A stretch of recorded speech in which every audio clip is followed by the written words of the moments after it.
Welcome to the very first episode of Conquering Disney. Our goal for this series is to give the backstory to each and every place that you can eat on Disney property. For the first episode, we will travel to Disney's Hollywood Studios, and what many people feel is an attraction unto itself. Personally, this is my favorite restaurant and honestly helped inspire this whole series. I've only not been able to eat there on one trip. Today, we're going to talk about the Sci-Fi Dine-In Theater. Disney is dedicated to the ideals, the dreams, and the hard facts that have created America, with the hope that it will be a source of joy and inspiration to all the world. Located in Hollywood Studios at the end of Commissary Lane, across from the Star Tours attraction and adjacent to the ABC Commissary, the Sci-Fi Dine-In opened on April 20th, 1991, just under 2 years after the park opened as Disney MGM Studios Park on May 1st, 1989. It was opened as one of 20 new attractions across Disney World properties as part of their 20th anniversary celebration. What makes the Sci-Fi Dine-In stand out so much is its exceptional theming. As you walk in, you step foot onto stage 14. From the host stand, you walk to the dining room on the back side of the set walls, which are filled with all sorts of sci-fi and B-horror film memorabilia from the 50s and 60s. When you enter the dining room, you are transported to a Southern California drive-in in the 1950s. Most of the booths resemble nondescript 40s and 50s convertibles, all facing a giant drive-in movie screen. Each car sits next to a microphone pole, just like you would have seen back in that time period. Each car seats 4 people, though they initially sat 6 when the restaurant first opened. The room simulates the outdoors with twinkling stars made out of fiber optics, and the California hillside can be seen over a wooden fence all around. If you look closely at the car's license plates, you can see that they are all from states with UFO sightings and are dated 1955. It is said that the license plates have initials of the Imagineers that helped design the dine-in. The back of the room, which leads to the kitchen, is themed to the concession stand and even has 6 picnic tables by it that you can eat at as well. Early on, the restaurant equipped its servers with point-of-sales mobile devices that relayed orders to the kitchen printer, which at the time was considered in keeping with the science fiction theme because the technology had just been developed shortly prior. Some servers used to wear roller skates or improvise characters such as a police officer in search of people who snuck in. Kids also used to receive a special driver's license. In our 2 most recent trips in 2020 and this year in 2021, we did not witness this. I could not find if this was temporarily stopped because of the pandemic or if they had stopped prior to. If you know, or if you received a driver's license as a kid, please leave a comment letting us know. When the restaurant first opened, they also served popcorn when you were seated. This, however, was stopped after a couple years because of the cleanup, and it slowed down their turnaround time. While eating, the screen plays clips from the 50s and 60s that include movie trailers for sci-fi and B-horror monster movies, newsreels, cartoons, and more. Some of the movie trailers include Attack of the 50-Foot Woman, Plan 9 from Outer Space, and Frankenstein Meets the Space Monster, just to name a few.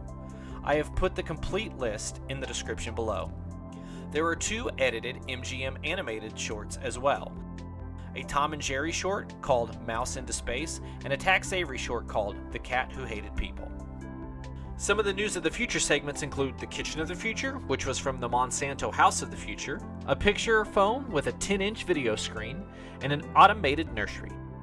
The film loop runs 45 minutes, so you should be able to see it at least one time through on your visit. The film loop was put together by Stephanie Keith of Theme Park Productions.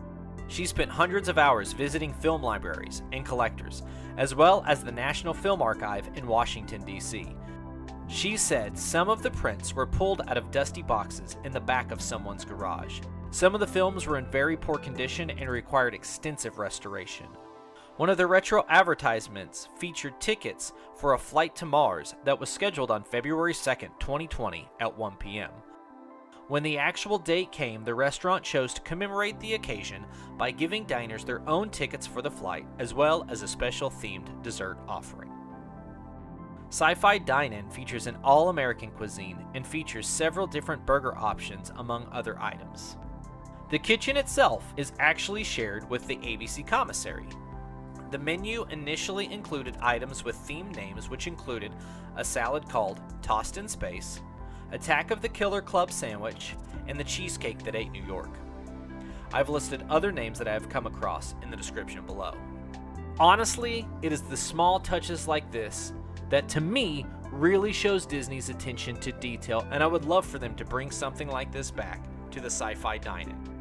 At one point in time, there was a popcorn bisque that was served on the menu, but it was removed due to poor reception. On my last visit, I ordered the drive-in barbecue burger with fries as recommended by my server. Both of these were pretty standard for what you could find at any restaurant. For dessert, I got the Oreo cookie milkshake, which was quite good. We did talk to the chef, as someone in our party had dietary concerns, and he was very nice and accommodating for us, and Disney in general is really great about this in most cases. Overall, I was very happy with the meal, but to me, the food is not what draws me back to this place again and again. It is the atmosphere, hands down. This place really does take you back in time. If you're a fan or have nostalgia for old sci-fi movies, drive-in theaters, or have never experienced this place, to me it is a must-do the next time you're at Hollywood Studios. It probably won't be the best food you've ever had, but it might still end up being your favorite meal of your Disney trip. Thank you so much for watching. One of the things that is important to me is to give back. My goal is to pick a different nonprofit for every video, preferably one that's geared towards feeding those in need, since we're blessed to be able to make videos about food. This time, I want to highlight the organization Feeding the Orphans. They have many different outreaches that they do, and their link is in the description below for you to check out. My family personally helps sponsor a child in their orphan program. This helps provide 3 meals a day, as well as puts a child through their education program. If you would consider helping, please go check them out and see if they would be a good fit for you. If there is a nonprofit you would like featured, please reach out and let us know, and maybe we can feature your suggestion in an upcoming video. After you have done that, and if you enjoyed this video, please don't forget to hit like and to subscribe to our channel for more Disney content. If you would like to help support us financially, please consider joining our Patreon. The link is in the description below as well. We plan to upload some of our raw footage from each episode, so there'll be even more there for you to watch. Thank you again for watching our video and joining with us on this journey. Until next time.